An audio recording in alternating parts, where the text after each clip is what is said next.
श्री शिवाय नमस्तुभ्यम। श्रोताओं, पंचांग के अनुसार हर वर्ष फागुन मास के कृष्ण पक्ष की चतुर्थी तिथि को महाशिवरात्रि मनाई जाती है।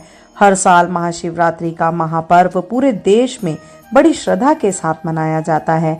इस दिन भक्त भोलेनाथ को प्रसन्न करने के लिए और उनकी कृपा पाने के लिए व्रत रखते हैं। शिवलिंग पर जल, दूध और बेलपत्र चढ़ाते हैं और पूरी रात भजन कीर्तन करते हैं। धार्मिक मान्यताओं के अनुसार इस शुभ अवसर पर भगवान शिव और मां पार्वती की पूजा अर्चना करने से परिवार में खुशहाली आती है और महादेव की कृपा से जीवन में सफलता मिलती है। वैसे तो हर महीने एक शिवरात्रि आती है, लेकिन महाशिवरात्रि साल में एक बार आती है और इसे बेहद खास माना जाता है। इस पर्व को फागुन मास में मनाया जाता है, लेकिन क्या आप जानते हैं महाशिवरात्रि क्यों मनाई जाती है? तो चलिए जानते हैं इसके पीछे की एक पौराणिक कथा।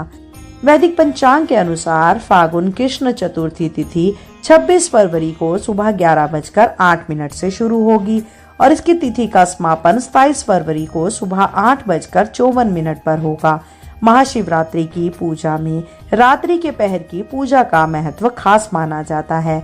ऐसे में महाशिवरात्रि 26 फरवरी 2025 दिन बुधवार को मनाई जाएगी।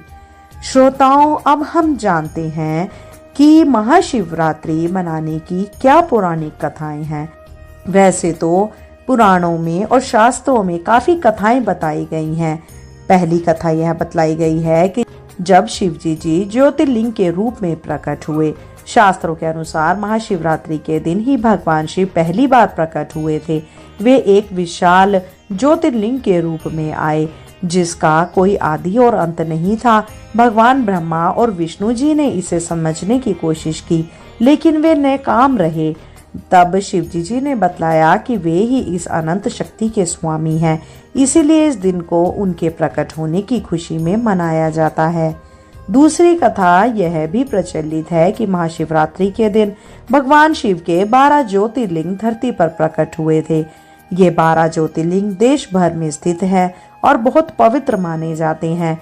इनमें प्रमुख है सोमनाथ, केदारनाथ, काशी विश्वनाथ और महाकालेश्वर। इसी दिन इन ज्योतिर्लिंगों पर भक्तों की भारी भीड़ उमड़ती है और विशेष पूजा भी होती है। वहीं एक और अन्य कहानी के अनुसार महाशिवरात्रि के दिन ही भगवान शिव और माता पार्वती का विवाह हुआ था। माता पार्वती ने भगवान शिव को पति के रूप में पाने के लिए कठोर तप किया था। उनकी भक्ति से प्रसन्न होकर शिवजी जी ने फागुन महीने की कृष्ण चतुर्थी को उनसे विवाह किया। इसीलिए इस दिन को शिव और शक्ति के मिलन के रूप में भी मनाया जाता है। पुराणों की माने तो एक कथा जो बहुत ही अधिक प्रचलित है, एक शिकारी की कथा है, जिसने जाने अनजाने में ही भगवान भोलेनाथ का व्रत किया और उन पर बेल पत्र चढ़ाकर उनका पूजन किया। यह कथा सबसे अधिक प्रचलित है। तो चलिए श्रोताओं, इस कथा का श्रवण करते हैं।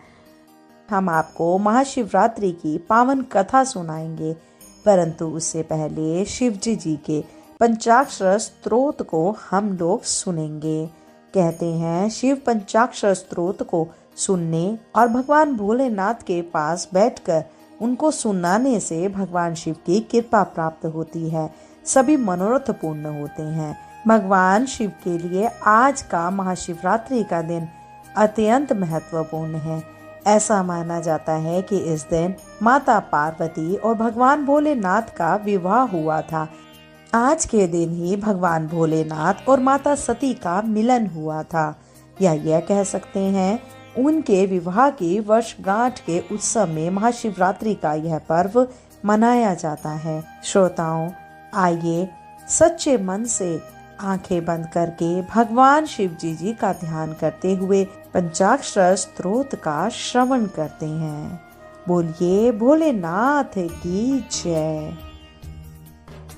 जिनके कंठ में सांपों का हार है, जिनके 3 नेत्र हैं, भस्म ही जिनका अनुलेपन हुआ है और दिशाएं ही जिनके वस्त्र है, उन अविनाशी महेश्वर नकार स्वरूप शिव को नमस्कार है। गंगा जल और चंदन से जिनकी अर्चना हुई है, मंदार के फूल तथा अन्य पुष्पों से जिनकी सुंदर पूजा हुई है, उन नंदी के अधिपति तथा प्रथम गणों के स्वामी महेश्वर मंकार स्वरूप शिव को नमस्कार है, जो कल्याण स्वरूप है। पार्वती जी के मुख कमल को प्रसन्न करने के लिए जो सूर्य स्वरूप हैं, जो राजा दक्ष के यज्ञ का नाश करने वाले हैं, जिनकी ध्वजा में बैल का चिन्ह है, उन शोभाशाली श्री नीलकंठ शिकार स्वरूप शिव को नमस्कार है। वशिष्ठ, अगस्त्य तथा गौतम आदि श्रेष्ठ ऋषि मुनियों ने तथा इंद्र आदि देवताओं ने जिनके मस्तक की पूजा की है, चंद्रमा, सूर्य तथा अग्नि जिनके नेत्र हैं, उन वकार स्वरूप शिव को नमस्कार है। 10 रूप धारण करने वाले जटाधारी जिनके हाथ में उनका पिनाक नाम का धनुष है, जो दिव्य सनातन पुरुष हैं, उन दिगंबर देव यकार स्वरूप शिव को नमस्कार है। महाशिवरात्रि का पावन पर्व कल है। हिंदू धर्म में महाशिवरात्रि का बहुत अधिक महत्व होता है। धार्मिक मान्यताओं के अनुसार इस दिन भगवान शंकर और माता पार्वती का विवाह हुआ था। महाशिवरात्रि का पावन पर्व हम सनातनी बहुत धूमधाम से मनाते हैं। महाशिवरात्रि के दिन विधि विधान से भगवान शंकर की पूजा अर्चना करने से सभी मनोकामनाएं पूर्ण हो जाती हैं। महाशिवरात्रि व्रत के पारण करने से पहले व्रती को महाशिवरात्रि का व्रत कथा का पाठ करना अवश्य चाहिए। धार्मिक मान्यताओं के अनुसार व्रत कथा का पाठ करने से शुभ फल की प्राप्ति होती है। आइए श्रोताओं, हम श्रवण करते हैं महाशिवरात्रि व्रत कथा का। शिव पुराण के अनुसार प्राचीन काल में चित्रभानु नामक एक शिकारी था। जानवरों की हत्या करके वह अपने परिवार को पालता था। वह एक साहूकार का कर्जदार था, लेकिन उसका ऋण समय पर ना चुका सका। क्रोधित साहूकार ने शिकारी को शिव मठ में बंदी बना लिया। संयोग से उस दिन शिवरात्रि थी। साहूकार के घर पूजा हो रही थी, तो शिकारी ध्यान मग्न होकर शिव संबंधी धार्मिक बातें सुनता रहा। चतुर्दशी को उसने शिवरात्रि व्रत की कथा भी सुनी। शाम होते ही साहूकार ने उसे अपने पास बुलाया और ऋण चुकाने के विषय में बात की। शिकारी अगले दिन सारा ऋण लुटा देने का वचन लेकर बंधन से छूट गया।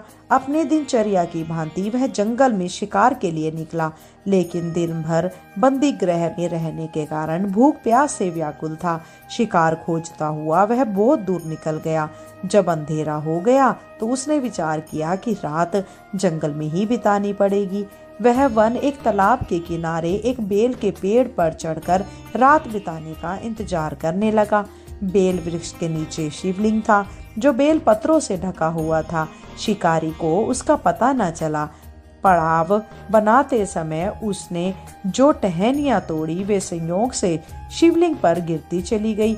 इस प्रकार दिन भर भूखे प्यासे शिकारी का व्रत भी हो गया और शिवलिंग पर बेलपत्र भी चढ़ गए।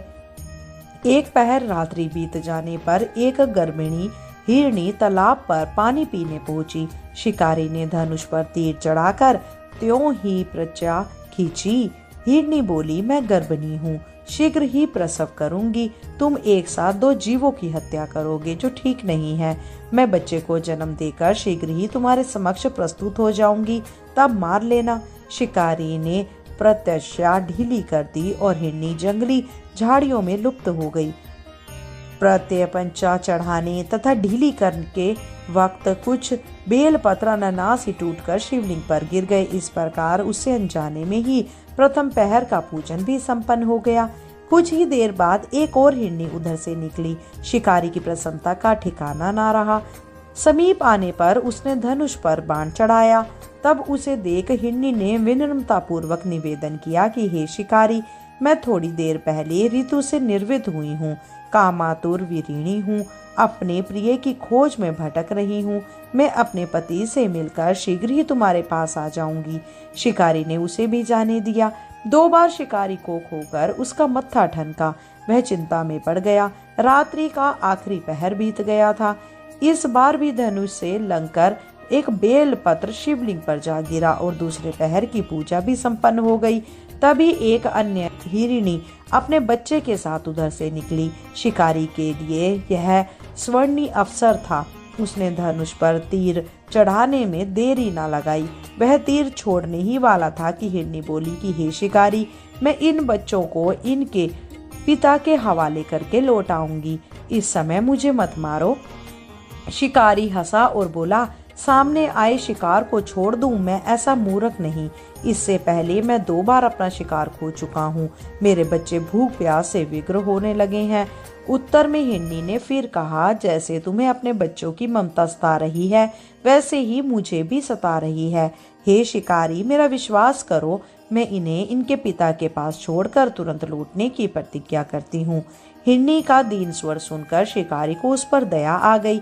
उसने उस मृगी को भी जाने दिया। शिकार के अभाव में तथा भूख प्यास से व्याकुल शिकारी अनजाने में ही बेल वृक्ष पर बैठा बेल पत्र तोड़ तोड़ कर नीचे फेंकता जा रहा था।